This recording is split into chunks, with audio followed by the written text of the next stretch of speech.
আসসালামু আলাইকুম। সবাই কেমন আছেন? যে যেখানে আছেন আশা করি ভালোই আছেন। Welcome to my back channel Farzana cooker.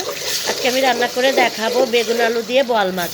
এখানে পেঁয়াজ লাল করে ভেজে নিয়েছি আদা রসুন বাটা দিয়ে, 1 চা চামচ হলুদ গুঁড়া, 1 চা চামচ মরিচ গুঁড়া, 1 চা চামচ লবণ দিয়ে কষিয়ে নিচ্ছি।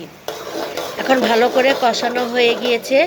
এখন আমি বেগুন আলু দিয়ে দিচ্ছি। এখানে বেগুন ভাজাও সাথে আছে আমার। বেগুন আলুটা কষিয়ে নিচ্ছি খানিকক্ষণ, 10 মিনিটের মতো কষিয়ে নিচ্ছি। কষানো হয়ে গিয়েছে।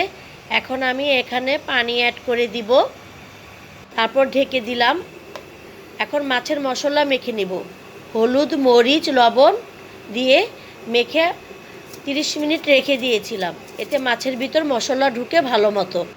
এখন আমি এখানে পানি দিয়ে এখন ঢেকে দিচ্ছি।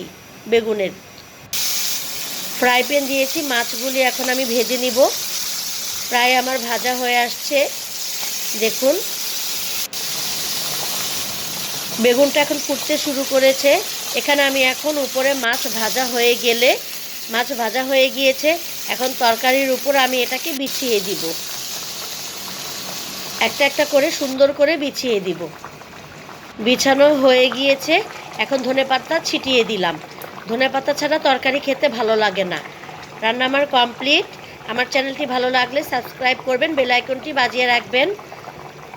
আশা করি লাইক কমেন্ট শেয়ার করবেন, সাপোর্ট করবেন, পাশে থাকবেন। পুরো ভিডিও না টেনে রান্নাটি দেখবেন, ভালো লাগবে রান্নাটি। এভাবে খেয়ে দেখবেন, বোয়াল মাছের স্বাদ অনেক বেড়ে যাবে। ভুনা তো অনেকেই খায়, একটু সবজি দিয়ে খেলেও ভালো লাগে।